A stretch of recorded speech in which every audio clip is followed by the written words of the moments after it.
வணக்கம் மக்களே, இந்த வீடியோவில் என்ன பார்க்க போறோம்னா ஏப்ரல் 1 முதல் அமலுக்கு வரும் முக்கிய மாற்றங்கள், யூபிஐ ஏடிஎம்மில் என்னென்ன மாற்றங்கள் இருக்குங்கிறத பற்றி தான் இந்த வீடியோவில் பார்க்க போகிறோம். நம்ம சேனலுக்கு யாராவது புதுசாக வந்திருந்தீங்கன்னா மறக்காமல் நம்ம சேனலை சப்ஸ்கிரைப் பண்ணி பெல் ஐக்கானை கிளிக் பண்ணி வச்சுக்கோங்க. இந்த வீடியோக்கு ஒரே ஒரு லைக்கை மட்டும் கொடுத்துருங்க. வாங்க வீடியோக்குள்ளே போகலாம். பொதுவாக பார்த்திங்கன்னா மாதம் 1ஆம் தேதியானாலே பார்த்திங்கன்னா நிறைய மாற்றங்கள் அறிவிச்சிட்டு வராங்க. அந்த வகையில் பார்த்திங்கன்னா ஏப்ரல் மாதத்திற்கான மாற்றங்களாக என்ன கொண்டு வந்திருக்காங்கன்னா, வங்கி சேவைகளில் நிறைய மாற்றங்கள் கொண்டு வந்திருக்காங்க. அதில் என்ன அப்படின்னு பார்த்தீங்கன்னா, ஏடிஎம் பரிவர்த்தனை. நம்ம ஏடிஎம்மில் பணம் எடுக்கும்போது பார்த்திங்கன்னா அதர் ஏடிஎம், அதாவது வேறு ஒரு ஏடிஎம்மில் உங்களோட பேங்க் இல்லாத மற்ற பேங்க் ஏடிஎம்மில் நீங்கள் பணம் எடுக்கிறதோட தவணைகளை குறைச்சிருக்காங்க. இதுக்கு முன்னாடி 5 தடவை நீங்கள் எடுக்கிற மாதிரி இருந்தது. இப்போ 3 தடவையாக குறைச்சிட்டாங்க.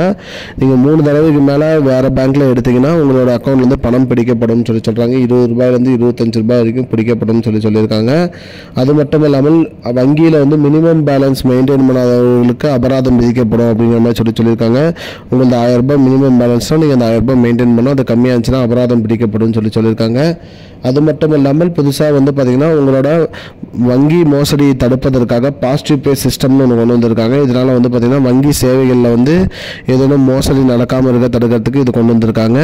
அது மட்டும் இல்லாமல் ஃபிக்ஸட் டெபாசிட் எஃப்டியில் மற்றும் சேவிங்ஸ் அக்கௌண்ட்டுக்கு பார்த்திங்கன்னா வட்டி விகிதம் உயரும் அப்படிங்கிற மாதிரி சொல்லியிருக்காங்க. ஃபிக்ஸட் டெபாசிட் சேவிங்ஸ் அக்கௌண்ட் வச்சுருக்கிறவங்களுக்கு பார்த்திங்கன்னா வட்டி விகிதம் உயரும் அப்படிங்கிற மாதிரி சொல்லியிருக்காங்க மக்களே.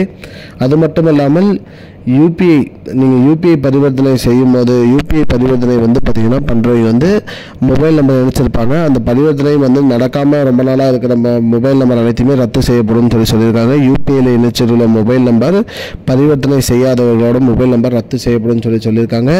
இதுதான் மக்களே இப்போதைக்கு முக்கியமான பயனுள்ள தகவல். இது போன்ற பயனுள்ள தகவலை தெரிஞ்சுக்கொள்ள நம்முடைய சேனலை மறக்காமல் சப்ஸ்கிரைப் பண்ணிக்கோங்க. இந்த வீடியோ உங்கள் ஃப்ரெண்ட்ஸ் அனைவருக்கும் ஷேர் பண்ணிவிடுங்க. நன்றி மக்களே. I don't understand your jokes, man. Because it's not a joke. முன்ன பின்ன தெரியாத ஒரு பையனுக்காக subscribe விடுற அந்த மனசு இருக்க, அதான் கடவுள்.